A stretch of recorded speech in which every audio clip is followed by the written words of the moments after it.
Më shumë se 300.000 njerëz janë evakuar nga zonat e prekura nga zjarret në Francë dhe Spanjë, ndërsa ekipet e emergjencës po përpiqen të frenojnë përhapjen e flakëve përpara rikthimit të temperaturave të larta. Në Francë situata më e rëndë paraqitet në rajonin e Girondës pranë qytetit të Bordeaux. Rreth 55.000 banor janë larguar gjatë natës nga fshatrat në jug të qytetit, ndërsa numri i përgjithshëm i të evakuarve në Francën jugperëndimore ka kaluar 220.000. Kryebashkiaku i Bordeaux Thomas Cazenave deklaroi se zjarri ndodhet rreth 15 kilometra nga kufite e qytetit dhe 25 deri në 30 kilometra nga qendra. Ai tha se autoritetet nuk parashikojnë për momentin evakuimin e qytetit. Sipas autoriteteve franceze, zjarret kanë djegur rreth 420.000 hektar tokë, duke u kthyer në një nga katastrofat më të mëdha pyjore në vend që nga lufta e dytë botërore. Kapiteni Nicolas Braz, një nga drejtuesit e operacionit, tha se zjarri ka krijuar rrymat e veta të ajrit e madje edhe tornado, çka e bën lëvizjen e tij të paparashikueshme. Ministri i Brendshëm francez Laurent Nunez e cilësoi situatën jashtëzakonisht të pafavorshme dhe paralajmëroi se flakët po lëvizin drejt zonës metropolitane të Bordeaux. BMC-a e tha dhe erërat e forta po ndihmojnë përhapjen e zjarrit.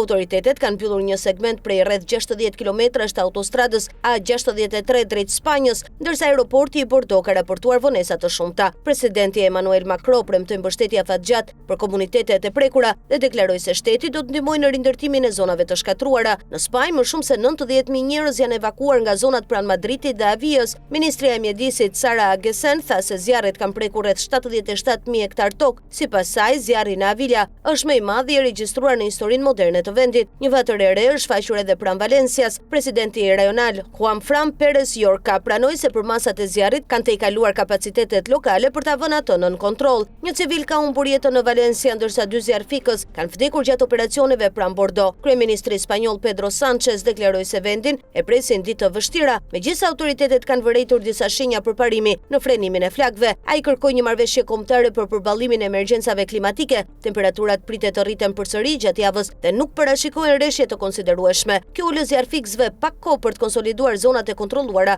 dhe për të parandaluar krijimin e vatrave të reja. Shumë banor po qëndrojnë në qendra të përkohshme strehimi, ndërsa të tjerë kanë refuzuar të largohen për të mbrojtur pronat e tyre. Disa fshatra në Francë janë pushatisur pothuajse plotësisht, ndërsa banorët në zonat malore të Spanjës raportojnë shkatrimin e komuniteteve të vogla. Ekspertët paralajmërojnë se valët e nxehtësisë dhe thatësira e zgjatur të lidhura me ndryshimet klimatike po krijojnë kushte gjithnjë më të favorshme për zjarre të mëdha dhe të vështira për të kontrolluar.